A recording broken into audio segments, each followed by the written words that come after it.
Je suis restée environ 1 an sans courir.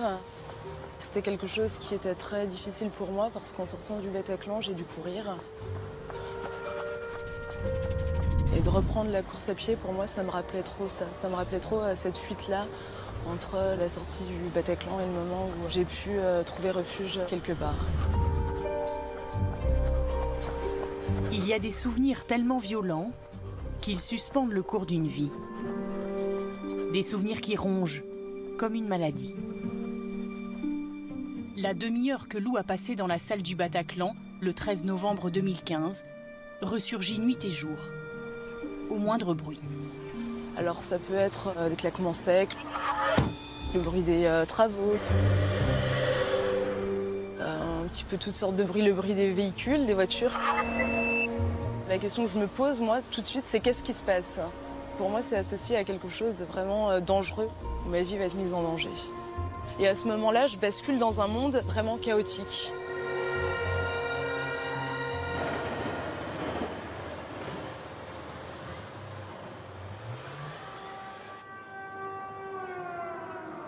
Lou a réchappé de cette tuerie qui a fait 90 morts il y a plus d'1 an quand nous la rencontrons.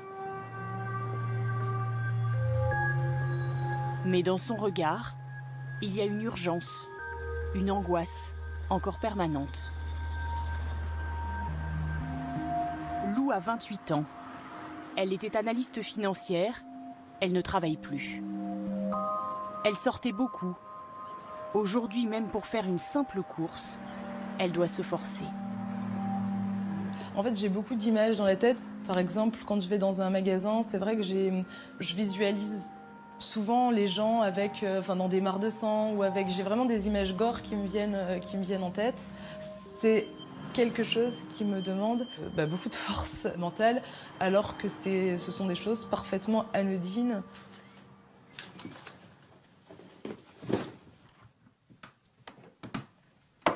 Lou a fui le Bataclan une demi-heure après le début de l'attaque. Elle a réussi à atteindre la porte de sortie, seule. Hans, son compagnon, est resté. Il a été blessé de 2 balles, dont une passée tout près de la colonne vertébrale. Mais des 2, c'est elle qui aujourd'hui a la blessure psychologique la plus sévère. Dans la boîte à souvenirs de Lou, il y a pourtant l'épreuve d'une force mentale hors norme. Et des marathons, il y en a quand même plusieurs. Ça, c'est les 100 km de Millau, donc c'est la dernière que j'ai faite. L'état du dossard témoigne bien de la difficulté de la course. Il peut peut-être y avoir aussi un dossard pour la Saint-Élion. La Saint-Élion, c'est sur 72 km. Elle se court de nuit dans la neige. Vous l'avez couru en 11 heures, c'est ça? Non, la Saint-Élion en 9h et des poussières, 9h15, quelque chose comme ça. On ne peut pas vraiment dire que vous êtes une fille fragile. Non, pas vraiment. Je suis pas ce qu'on appelle une fille fragile. Après, ce qui m'est arrivé, c'est indépendant, je pense, de la force qu'on peut avoir dans la vie. C'est quelque chose qui dépasse tout. Elle souffre d'un syndrome qu'on connaissait chez les vétérans de guerre. L'état de stress post-traumatique. Comme son nom l'indique, des symptômes de stress aigu qui se déclenchent chez environ 15% des gens exposés à un traumatisme. Et je pense que ça lui a quand même... Lou les a ressentis avec une force incroyable, 2 jours après le Bataclan. À l'intérieur de votre propre appartement, ouais. Vous aviez peur? J'avais peur. Quand quelqu'un prenait un verre et faisait ça, comme ça, je criais en fait. Et je sortais uniquement pour aller voir mon copain à l'hôpital. Donc je prenais le taxi et dans le taxi, j'essayais de me mettre comme ça, de me baisser, parce que je voulais pas avoir en fait la tête au niveau de la fenêtre parce que j'avais peur de me prendre une balle dans la tête. Pour se faire aider, Lou a vu plusieurs médecins.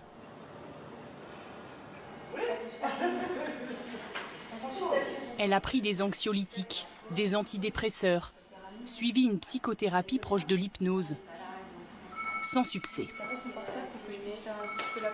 Venez, mademoiselle. Aujourd'hui, elle se lance dans une aventure médicale. Elle a accepté d'être volontaire pour suivre un traitement expérimental. Je vais peut-être commencer par la prise de tension, etc. Et puis après, Un essai clinique lancé en urgence dans les hôpitaux parisiens après les attentats. Et que nous avons exceptionnellement été autorisés à filmer. Un petit peu de biscuit ou manger quelque chose, effectivement, avant, c'est important pour l'efficacité du médicament. Un traitement dont la promesse évoque un film de science-fiction. Un traitement pour soigner les souvenirs.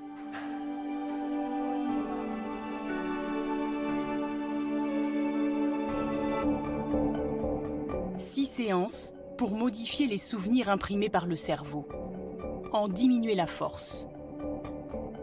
C'est un protocole unique au monde à destination des victimes des attentats. Près de 200 personnes ont accepté de l'expérimenter. Toutes submergées par des souvenirs insoutenables. Le souvenir du Bataclan pour Lou,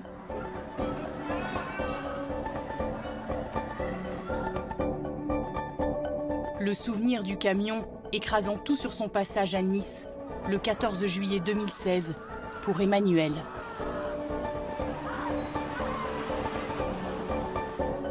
La scène de guerre, au pied de chez lui, au café de la Bonne Bière, le 13 novembre 2015, pour Max. Semaine après semaine, nous avons pu observer les effets de ce traitement. Son retentissement dans la vie de ces 3 patients. Une expérience scientifique, avec ses réussites et ses échecs, qui tente de trouver un remède à un mal inopérable, celui du pire souvenir d'une vie.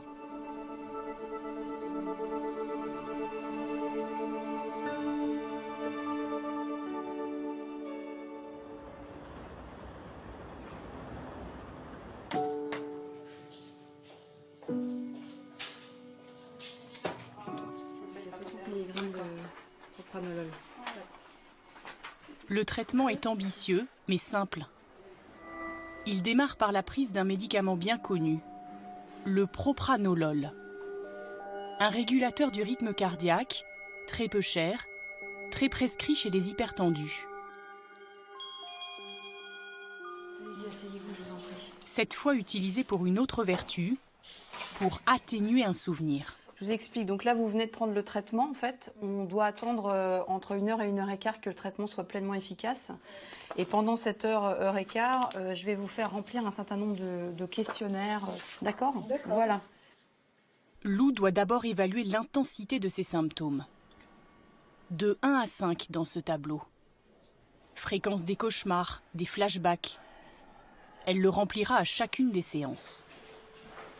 Si le traitement marche, le score en bas de page, 58, devrait diminuer.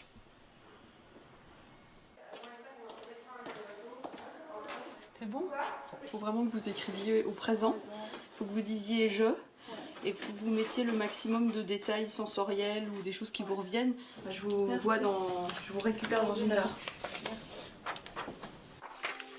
Ensuite, c'est plus difficile. Lou doit mettre par écrit le souvenir du Bataclan. Retranscrire tout ce qui s'est imprimé dans son cerveau, sans omettre de détails. Puis ce souvenir insoutenable, elle va le lire à voix haute.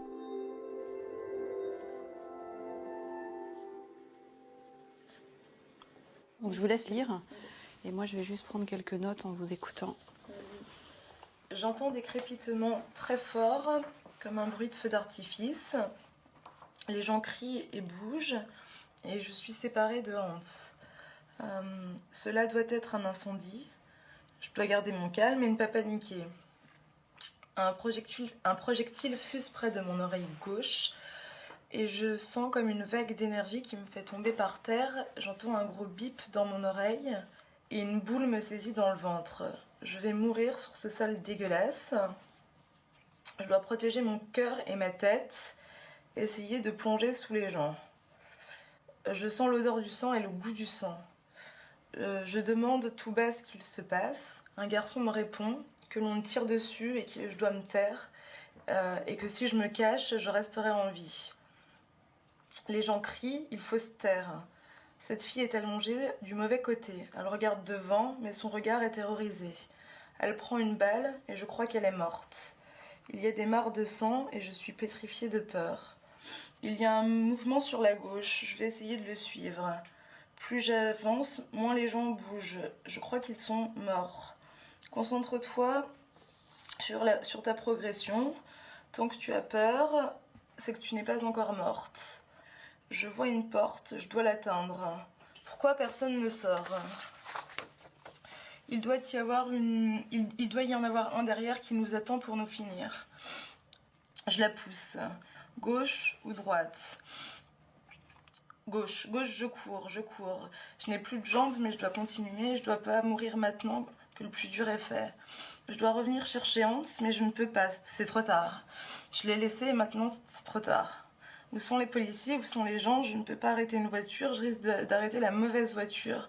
J'aperçois un bar, je rentre ou je rentre pas ? Je rentre. Voilà. Comment vous vous sentez là ? Pas très bien. Pas très bien. Pas très bien. C'est quelle partie du texte qui vous, si vous deviez me pointer les passages les plus difficiles, sont ceux qui ont suscité le plus d'émotions ? Les plus difficiles,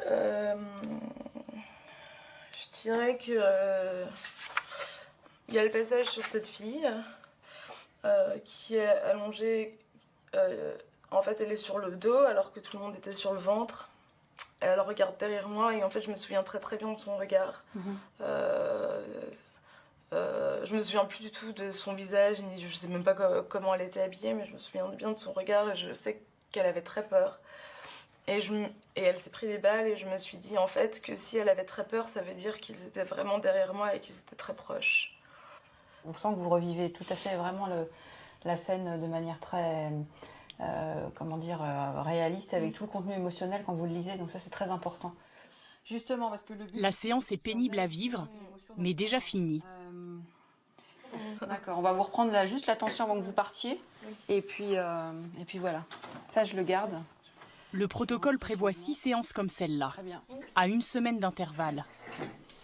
6 séances de moins d'1 heure, un comprimé, un récit à lire. Venez avec moi. Je vous raccompagne, vous avez laissé vos affaires de l'autre côté, je crois. Et si ça marche, la promesse de voir son souvenir perdre petit à petit en intensité. Derrière cette apparente simplicité, il y a 12 ans de recherche. Et Alain Brunet, qui multiplie les voyages entre Montréal et la France depuis quelques mois. Ce traitement inédit qui ose s'attaquer au réseau de nos souvenirs, c'est lui qui l'a mis au point. Ce chercheur canadien a déjà validé ce traitement sur des petits groupes de patients. Mais pour la première fois, il a l'occasion de le proposer à des centaines de victimes.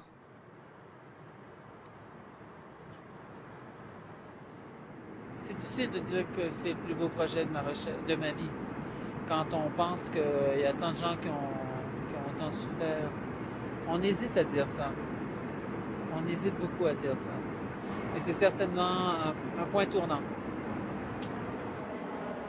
Le lendemain des attentats du 13 novembre, il contacte l'assistance publique des hôpitaux de Paris et les convainc de mettre en place cette nouvelle thérapie.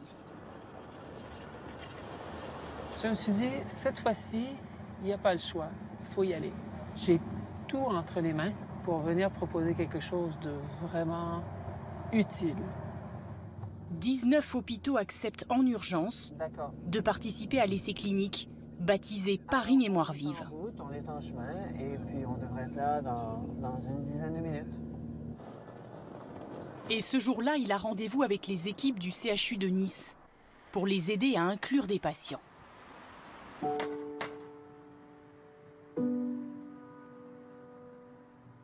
Un des critères pour le trauma, c'était d'avoir senti impuissance, peur, horreur. OK? Près de 200 personnes consultent encore dans ce service de psychiatrie depuis l'attentat du camion le 14 juillet 2016.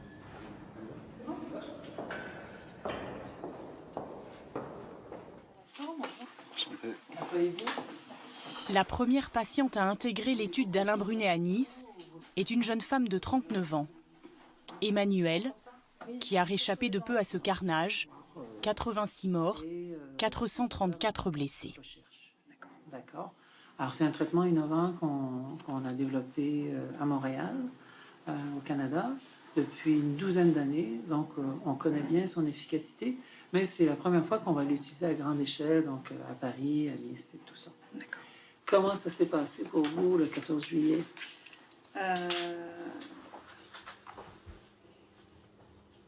C'est compliqué d'en parler. Oui, oui, j'assume ça. Je présume que c'est pas facile. Prenez votre temps et puis dites-moi simplement ce qui est nécessaire pour me donner une idée.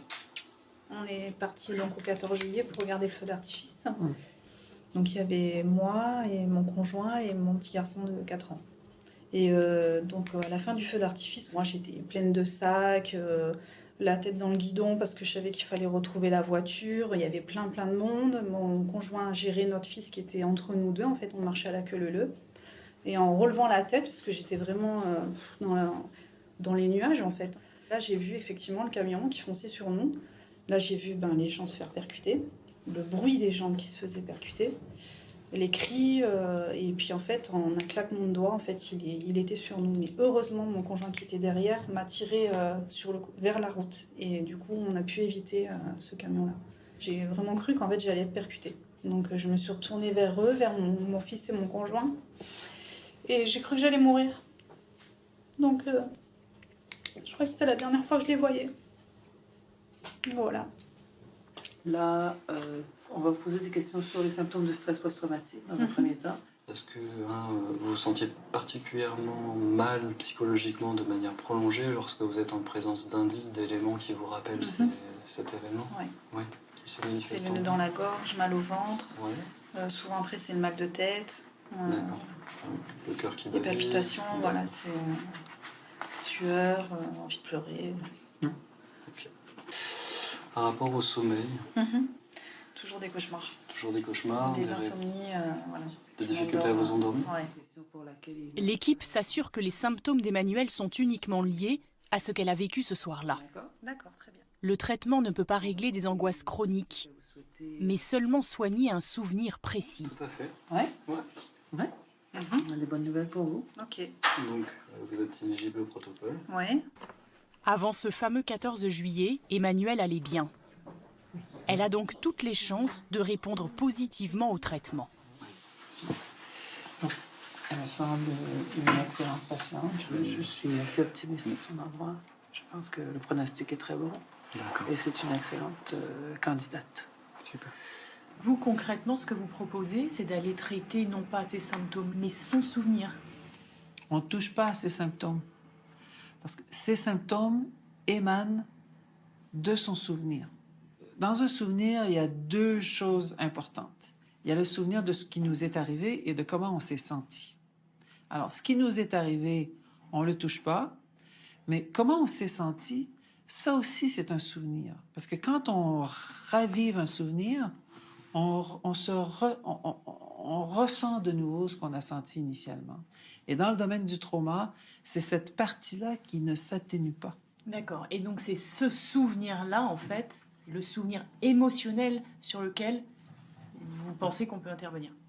On veut transformer son souvenir traumatique en mauvais souvenir, en banal mauvais souvenir. Point. Si Alain Brunet est si affirmatif, c'est que ce traitement se base sur les avancées de la recherche en neurosciences, la science du cerveau. Dans le laboratoire du CNRS de Pascal Roulet à Toulouse, nous allons assister à une fascinante expérience. Ce sont ces travaux qui ont inspiré Alain Brunet. Pascal Roulet et d'autres chercheurs font au début des années 2000, au détour d'une expérience, une découverte inattendue. Quand ils remontent à la surface, un souvenir devient fragile, malléable. Cette expérience-là, Pascal, vous l'avez reproduite combien de fois? Oh, des centaines de fois chez les souris. Donc là, je vais placer la souris pour la première fois dans la piscine. Plongée dans l'eau, la souris apprend à localiser une plateforme.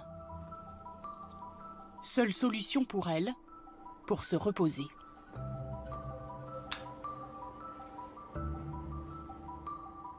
Après plusieurs tentatives, la souris finit par intégrer le chemin à parcourir. Elle se fabrique un souvenir. Remise le lendemain dans le bain, elle retrouve immédiatement la plateforme. Le souvenir est bien ancré. Le 3e jour, Pascal Roulet pose le rongeur au-dessus de l'eau pour réactiver son souvenir, qu'il se remémore les lieux et ce qu'il y a fait. C'est en réactivant la mémoire, chez les rongeurs ou chez l'homme, qu'on va rendre de nouveau ce souvenir labile, fragile. C'est comme si on faisait remonter le souvenir à la surface, et à ce moment-là, et que à ce moment-là, il devient fragile. On a une fenêtre d'action à peu près de 60 à 80 minutes. Chez la souris. Chez la souris. Et on suppose que c'est à peu près la même chose chez l'homme, c'est un petit peu plus long chez l'homme. Mais on a vraiment une fenêtre temporelle très très courte où on peut modifier la mémoire. La souris reçoit alors une injection d'une molécule appelée inhibiteur de synthèse protéique. Quand la souris retourne dans la piscine, elle cherche de nouveau la plateforme. Tout se passe comme si le rongeur avait tout oublié. On peut agir sur le souvenir, on peut le moduler, on peut, comme dans cette expérience, diminuer le niveau de mémoire. Et cette mémoire malléable-là, eh bien, elle va nous permettre de travailler sur certaines pathologies et d'aider des patients à oublier certains événements spécifiques qui ont été extrêmement traumatiques. Le produit utilisé par Pascal Roulet sur les rongeurs ne peut être administré à l'homme. Il faut l'injecter directement dans le cerveau, beaucoup trop dangereux. Les chercheurs ont essayé différentes molécules pour tenter d'agir sur cette mémoire malléable. La seule qui à ce jour aurait un effet modéré, mais sans danger, c'est le propranolol.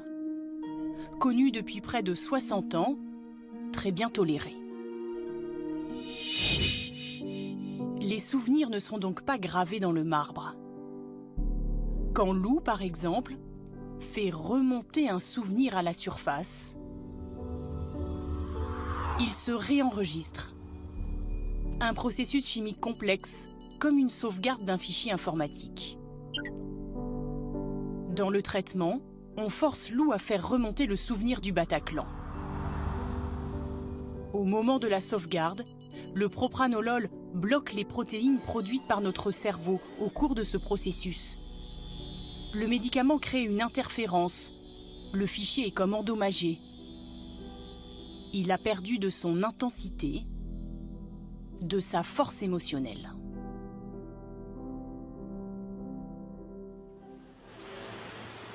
C'est une intervention mécanique sur le souvenir. Et c'est pour cela qu'Emmanuelle l'a accepté. Allez, en voiture. Elle suit une psychothérapie depuis 8 mois. Et la seule chose qui va un peu mieux, c'est qu'elle reprend le volant. Presque arrivé. Ils sont venus pour quelqu'un? Non. Les premières semaines après l'attentat de Nice, elle fermait les yeux à chaque fois qu'elle croisait un camion. J'ai écrit mon prénom en attaché, mais en petites lettres. Le O, c'est trop fast. En fait, t'as ouais tout à faire ça pour faire un soleil. Oui, c'est ça. Faut faire un rond comme un soleil. Mais elle est encore incapable d'affronter les lieux publics. Elle ne peut plus assurer son travail de vendeuse dans un grand magasin. Allez, vite, vite, vite, vite, vite, vite. Allez, allez, allez, allez, allez. Elle ne sort de chez elle que contrainte et forcée pour ses enfants. Et craque régulièrement. Le bruit du choc des corps sur le camion, ça c'est compliqué. C'est des bruits que je veux plus entendre. Je veux plus entendre, même un bruit qui se rapproche, je veux plus l'entendre. Les gens qui crient, le bruit de la foule, c'est compliqué. Il y a eu urgence, entre guillemets, à vous aider? Oui, il y a urgence parce qu'on a envie de reprendre une vie normale. Et est-ce que le fait que ce traitement agisse sur votre souvenir, est-ce que vous avez une appréhension par rapport à ça? Alors déjà, moi je trouve ça incroyable. Je trouve ça vraiment, de nos jours, on arrive à jouer comme ça sur le cerveau, de modifier des souvenirs ou de les altérer, enfin peu importe. Moi je trouve ça incroyable. Après, moi ça ne me dérange pas. Ce souvenir-là, ça ne me dérange pas qu'on puisse le modifier, dans le sens où je ne veux pas l'oublier complètement, parce que ça fait partie de ma vie aujourd'hui. Mais par contre, ce que je voudrais, c'est que ça altère les sensations que j'ai par rapport à ce souvenir-là. Alors je lui ai posé la question de est-ce que ça allait agir sur d'autres souvenirs ? Oui, je voulais pas que ça altère d'autres choses, donc je lui ai bien posé la question, mais sinon ça ne marchera que sur ça. On est prêt ? Allez, prise du comprimé à 15h. En marchant, je vois un camion blanc, un vieux modèle sur le trottoir, alors qu'il était bondé. Le camion zigzague, il va de gauche à droite et de droite à gauche. Je vois les gens se faire percuter. Ils volent. J'entends le bruit des corps qui percutent le camion. Je ne sais pas où me réfugier pour éviter le camion. Tout se passe au ralenti visuellement et en accéléré dans ma tête. Une petite fille devant moi se fait percuter. Mon mari me tire sur la droite.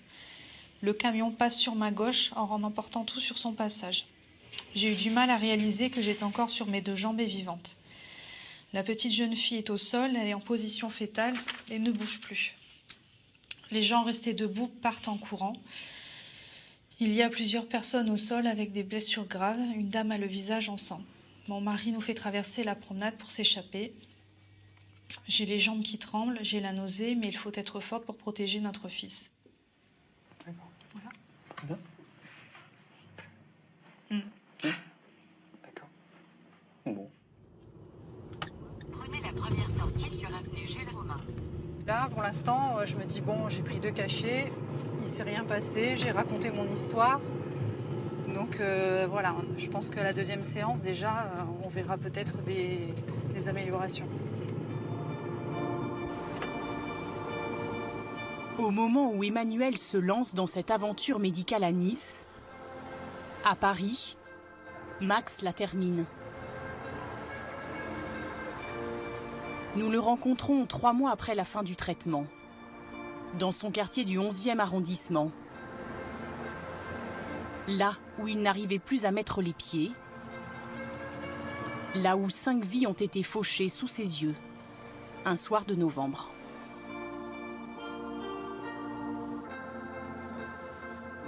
Lucie, c'est l'une des personnes que je vois encore par terre. Je lui donnais la main, cette dame, je lui donnais la main, je lui parlais, je lui disais, madame, restez avec nous, restez avec nous, restez avec nous. Les secours, ils vont arriver. Quand elle est partie, elle avait ses mains encore avec moi.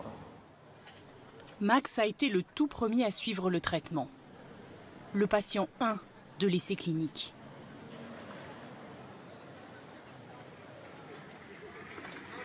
Plein de blessés.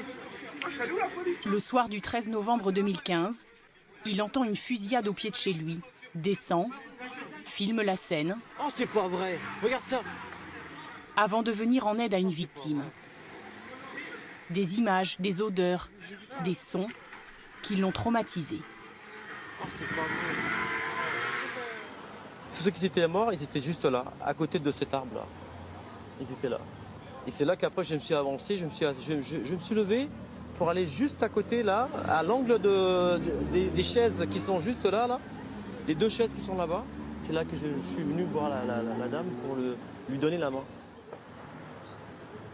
Vous avez encore tous les détails, toutes les images en tête. Ça n'a pas bougé. Ouais. Ça n'a pas été... Par contre, ce qui a bougé, c'est que je peux éventuellement en parler, je peux éventuellement en discuter sans avoir on aurait dit cette peur, ce stress. Là, vous m'aurez parlé sans le traitement, je pense que j'aurais craqué. J'aurais craqué totalement. Ce que vous venez de me raconter, vous n'auriez pas pu le faire comme ça. J'aurais pas pu le faire comme ça. J'aurais craqué. Je n'ai plus ce film dans ma tête qui était toujours en boucle, jour et nuit. S'il n'y aura pas eu ce traitement, je pense que j'aurais fait une grosse bêtise. Parce que j'avais envisagé de me foutre en l'air. Parce que voir toutes ces personnes qui sont parties, ça m'a mis vraiment plus bas très très bas.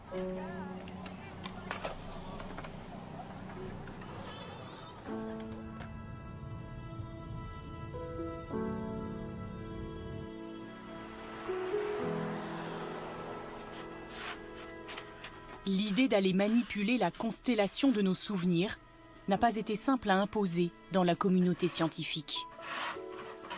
À Montréal, Alain Brunet a ouvert une voie qui pose d'importantes questions éthiques.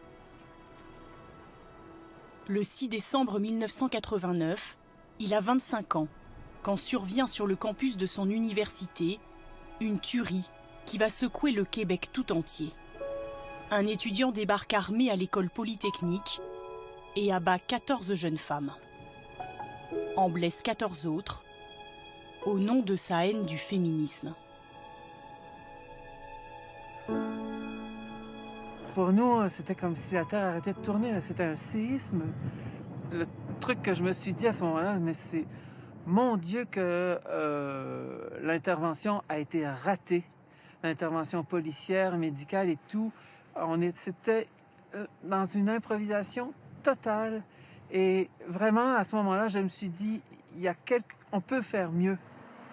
Donc, j'ai complété ma maîtrise cette année-là. Et quand j'ai terminé ma maîtrise l'année suivante, j'ai décidé de commencer à étudier dans le domaine du stress post-traumatique.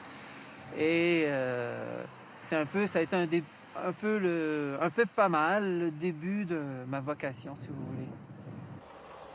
Alors quand au début des années 2000, les scientifiques découvrent la possibilité d'intervenir sur les souvenirs des animaux, il est le premier à proposer un essai clinique sur l'homme, auprès des vétérans canadiens. On a eu peur. Les gens avaient peur. Ils m'ont dit, on ne veut pas que vous traitiez nos anciens soldats comme des guinea pigs. Comme des cobayes. Comme des cobayes. On ne veut pas que vous traitiez nos soldats comme des cobayes. Comme si, on jouait aux apprentis sorciers avec le cerveau des gens. Et dans les premières années, quand j'ai commencé à travailler avec ça, j'étais confrontée à ça. Finalement, il parvient à convaincre un comité d'éthique québécois de mener sa recherche. Il recrute des volontaires, Ouais, c'est Sabrina. publie 3 essais cliniques et démontre que le traitement est efficace dans 2 tiers des cas. Les symptômes de stress post-traumatique diminuent ou disparaissent. Donc, comment ça va aujourd'hui? Ça va bien. Oui, ça va bien. Comment ça s'est passé ta semaine? Ça a quand même bien été. Ouais.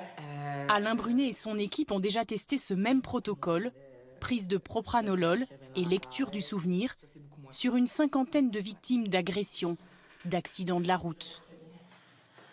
OK, fait qu'on va passer à ton histoire. Fait que c'est comme d'habitude. Et désormais, comme ce jour-là, sur des victimes de chagrin d'amour. Et elle me demande comment va ma relation amoureuse. Mon copain revient du travail. Il me demande si j'ai passé une belle journée. Je lui réponds « Non, j'ai vraiment passé une journée de merde. » Il me demande pourquoi. Alors je lui dis « Les sites de rencontres, c'est divertissant. » Il me dit ne pas comprendre. Alors j'explose. Je lui dis... Quel souvenir mérite d'être traité? Est-il légitime d'intervenir sur les souvenirs plus ordinaires? C'est ce type de questions éthiques qu'Alain Brunet explore désormais, sans avoir encore de réponse définitive. Qui peuvent continuer. Et puis, on vous reverra ensuite de ça dans 3 mois pour voir comment les souvenirs ont évolué. Nous, la limite qu'on se met, c'est qu'on soigne des gens, on traite des gens qui auraient eu besoin d'une aide professionnelle. Je dis pas qu'il faut regarder un viol ou la guerre ou un attentat terroriste, le mettre ça au même niveau que se faire tromper par son chum. C'est pas du tout sur le même niveau, mais ça veut pas dire que la personne qui s'est fait tromper par son chum ne souffre pas. Ici, on est vraiment dans un contexte de recherche avec des volontaires qui nous permettent de réfléchir, de progresser dans notre réflexion.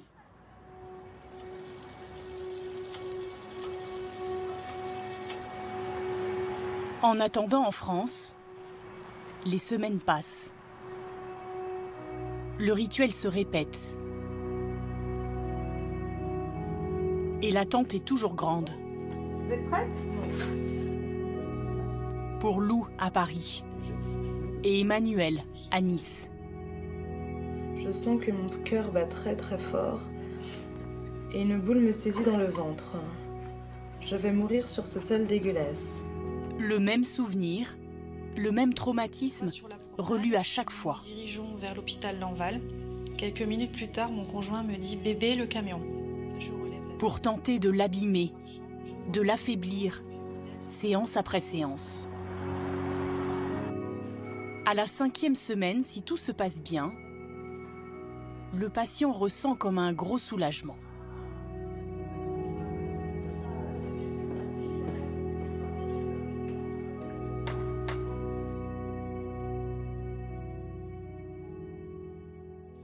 Cette fille est allongée du mauvais côté. Elle prend une balle et je crois qu'elle est morte. Je dois mieux me cacher sous les corps. Je dois enlever mes chaussures car ce n'est pas bien de prendre appui sur des gens où se trouve le zip. Ça fait plusieurs semaines quand même que le passage qui m'énerve le plus, c'est le passage de mes chaussures. Où j'essaye d'enlever mes chaussures et j'y arrive pas en fait, donc du coup je me dis tant pis parce que j'arrive pas à les enlever et je dois prendre appui sur des gens. Ça c'est en fait ce qui me met en colère, c'est d'avoir été en fait quasiment forcée de me retrouver dans une situation où j'avais pas d'autre choix que de prendre appui sur des gens. Ça me met en colère. Malheureusement, Lou décrit toujours des symptômes aussi forts. Le score de son stress post-traumatique, 58 au début, 55 aujourd'hui, n'a quasiment pas baissé. Les réminiscences, ça change pas beaucoup. Par exemple, cette semaine, j'ai eu beaucoup plus ce qu'on appelle des flashs ou des visions. C'est-à-dire être dans un endroit, en fait, et s'imaginer les gens au sol avec du sang de partout autour d'elle ou des balles dans la tête ou ce genre de choses. Ou avoir des flashbacks de l'événement, du flashback de ce qui s'est passé dans le Bataclan. C'était plutôt ça cette semaine. Là, j'en suis à ma 5e séance, donc j'aurais bien aimé qu'il y ait un effet un petit peu automatique et vraiment me sentir soulagée et mieux d'un coup. Après, je sais qu'ici, je suis bien encadrée, je suis entre de bonnes mains, donc je vais les laisser faire leur travail. Et puis moi, essayer de faire ce qu'on me demande et puis de voir comment ça évolue. Si pour le moment, Lou ne voit pas les choses évoluer, du côté de Nice, c'est déjà l'embellie. Alors, rebonjour, en fait. Oui. J'ai envie de vous dire. Voilà, on s'est eu il y a à peu près 2 mois. Ça passait vite. Hein. Oui. Ouais. Jusqu'à maintenant, il y a 19 centres qui participent en France à ce protocole. Et il y a plus de 150 personnes qui ont été formées. D'accord. Et là, il y a plus de 100 patients qui ont été traités jusqu'à maintenant. Et ça continue. Oui. Ok. Je sens le souffle du camion quand il passe à côté de moi. Je vois une femme avec le visage en sang. Je vois des personnes sur le sol avec des blessures graves. Il y a beaucoup de sang sur les gens. Il coule, il est rouge vif. Les personnes touchées sont comme disloquées, des marionnettes sans squelette. Tous les gens sont choqués. Je n'ai pas l'impression qu'ils cherchent à fuir. Je demande à mon conjoint de retourner secourir les blessés. Je me sens déjà coupable à ce moment-là de n'avoir aidé personne. Mais mon conjoint préfère nous mettre à l'abri. Bon travail. Bon travail. J'ai quand même une évolution par rapport déjà aux premières fois où je suis venue ici. Je suis à même de le constater. Ouais. Déjà, les cauchemars, c'est appréciable quand on se dit je vais m'endormir, mais je vais peut-être pas faire de cauchemars, parce qu'avant c'était systématique. Donc du coup, j'arrivais pas à m'endormir. Plus de cauchemars, moins d'angoisse. Au regard des chiffres aussi, Emmanuel va beaucoup mieux. L'intensité des symptômes qu'elle décrit est passée de 62 il y a 4 semaines à 37.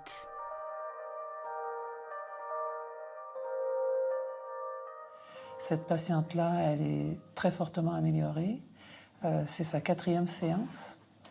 Et elle, c'est déjà, au plan des symptômes, on observe déjà une diminution des symptômes de plus de 50%.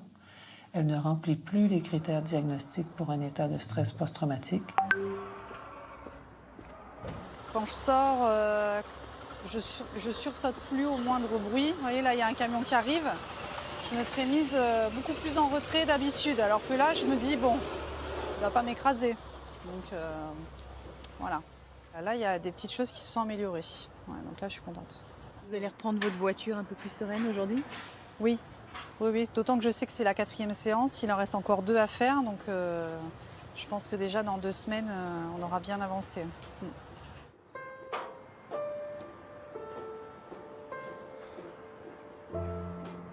Ces progrès sont-ils acquis pour toujours ? La force des souvenirs ne reprend-elle pas le dessus avec le temps ?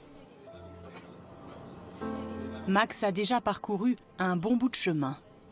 Il a terminé le traitement depuis 6 mois. C'est déjà l'heure du bilan.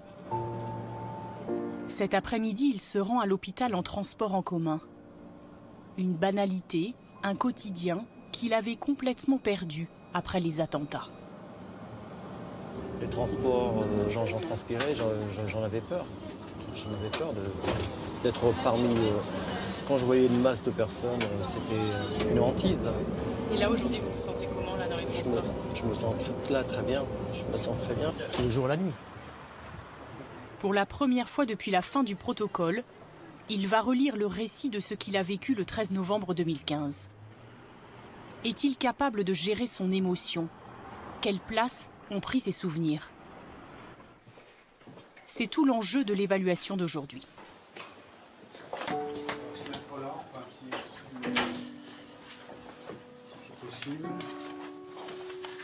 Est-ce que vous acceptez de le relire ? Oui, totalement.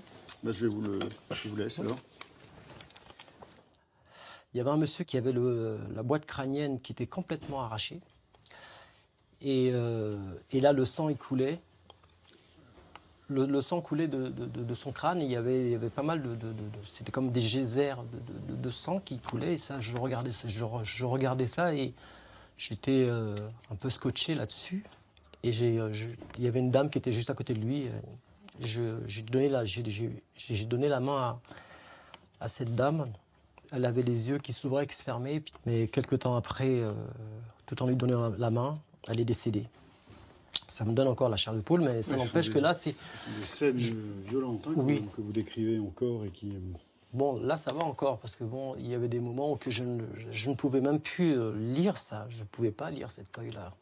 Pourtant, c'est moi qui l'ai écrit. Aujourd'hui, vous avez repris vos activités comme habituellement ? Oui, normalement. Ok, bon. Donc ça, c'est le questionnaire patient sur les symptômes de l'état de stress post-traumatique. Durant la dernière semaine, dans quelle mesure avez-vous été affecté par des épisodes stressants ?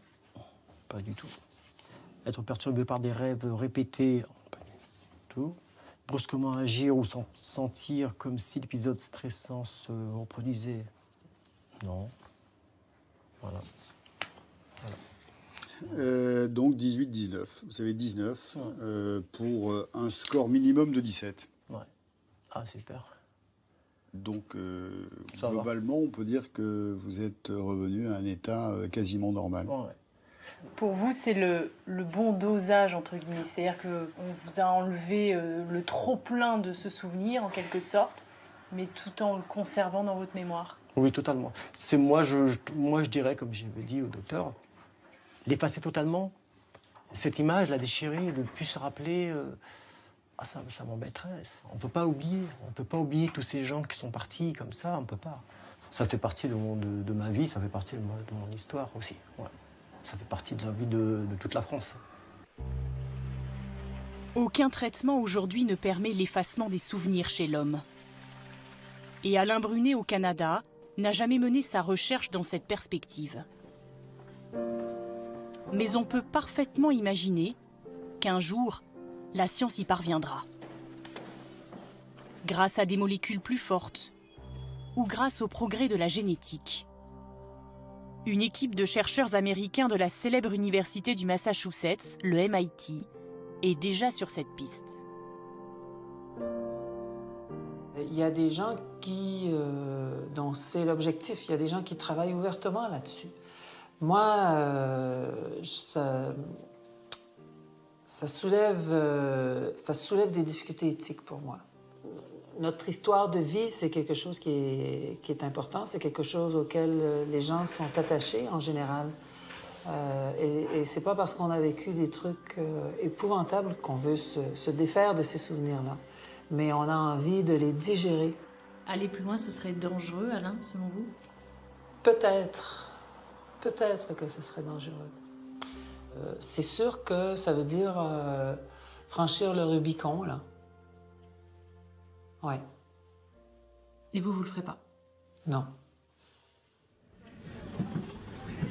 Le traitement tel qu'il existe aujourd'hui n'efface rien. Et pour une raison que la recherche ignore encore, parfois ne prend pas.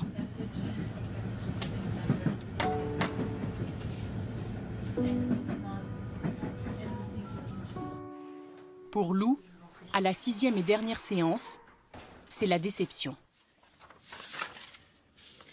Comment ça va? Comment vous vous sentez? Pas très bien. Pas très bien.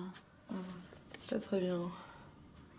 De toute façon, ce qu'on fera, c'est que là, à l'issue de cette séance-là, on va se voir dans une grosse semaine, on va dire, pour faire une séance de bilan. Et à partir de là, on verra un peu où vous en êtes. Et on va voir effectivement si on rajoute d'autres séances de soins.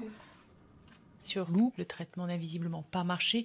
Vous n'avez pas de piste pour essayer pour comprendre pourquoi, en effet, certains patients ne sont pas réceptifs? Le traitement n'est pas efficace dans 100% des cas, hélas, et qu'elle a effectivement été confrontée à une scène traumatique extrêmement intense, on peut qualifier vraiment d'être une scène de guerre.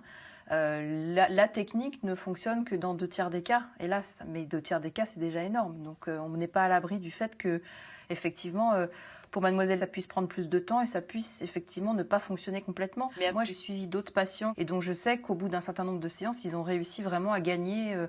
Encore une fois, on n'arrive pas forcément à tout gommer dans les symptômes, mais on arrive vraiment à avoir une amélioration que je trouve assez significative. En fait, c'est ça qui est assez encourageant, voilà, et qui nous encourage à continuer. Quand le protocole marche, le bénéfice peut être très important. À Nice, Emmanuel a fini le traitement depuis une semaine. La 7e séance sert à évaluer tous les progrès. Oui, ravi de vous revoir. Rapidement, alors comment vous allez? Par rapport à il y a 3 mois, beaucoup mieux. Ouais, qu'est-ce qui va mieux alors? Vu que j'ai repris le travail, ça se passe bien. Du coup, j'arrive quand même à être avec les gens. Je suis moins stressée quand même pour le bruit. Comme ça va mieux, tout va mieux de mieux en mieux. Donc, je ne sais pas comment l'expliquer, mais c'est vrai que... Ça. Ou sinon, on le fait à la prochaine séance. Ce jour-là, le plus surpris, c'est son psychiatre. Il a accepté de participer à cette expérience par curiosité. Et parce que les thérapies classiques n'avaient jusqu'ici pas eu beaucoup d'effets. Ouais, je suis assez étonné. Ouais. Je suis assez étonné, et c'est surtout en termes de rapidité, d'efficacité et de temps. Parce qu'on a obtenu en 6 semaines une amélioration qu'on n'avait pas obtenue en 6 mois de thérapie. Donc c'est bien. Le soir même de ce bilan, Emmanuel est retourné pour la première fois dans le Vieux-Nice. Ouais, le magasin il est là-bas au milieu. Et après le resto où on va aller après, il est juste là au bord. Ouais, t'en as sélectionné un que je connais pas. Il fait pas que des salades, j'espère, parce que moi je vais manger autre chose qu'une salade. Il fait des pâtes. Ouais. C'est une tuerie. T'adores, moi tu me plantes là, devant un groupe, à boire une bière. Une sortie en ville, comme elle en a tant partagé avec son amie Tatiana avant l'attentat. Il y en a des petits, c'est joli. Et dont elle avait perdu le goût. Mais le motif était joli, tu vois? Oui. Les magasins, le monde, la musique, tout ce qu'elle a évité pendant 9 longs mois. Trinque à quoi? Il y a 6 semaines, vous n'auriez pas été en terrasse ici avec Tatiana? Non, pas du tout. Non, déjà, je ne serais pas revenue sur le cours Saléa parce qu'on est vraiment très proche de là où ça s'est passé. Et en plus, le soir, trop de monde. Et le monde, le bruit, non, je ne l'aurais pas fait. Voilà. On m'a retiré une partie d'un poids. Donc déjà, ça va me permettre déjà d'avancer. Si j'ai un poids en moins, je vais avancer plus vite. Donc c'est pour ça que pour l'avenir, je ne me fais pas de soucis. Hein. Même si ça restera toujours en moi, mais c'est sûr. Ça fera partie du chemin, quoi. Voilà.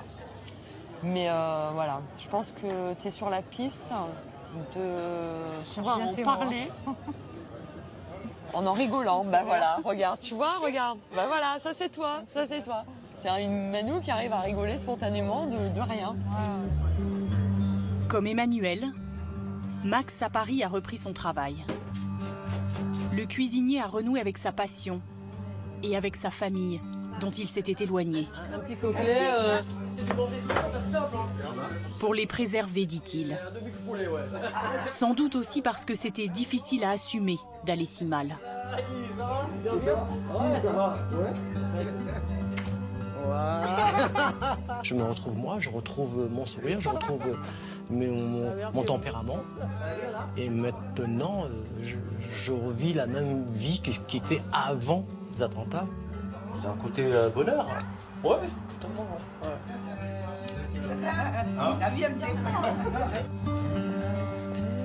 Les médecins du protocole ont proposé à Lou de rajouter des séances. Elle a choisi d'en rester là pour le moment. Elle est toujours en arrêt maladie, ne se déplace qu'à vélo, à bonne distance des transports en commun, des lieux bondés.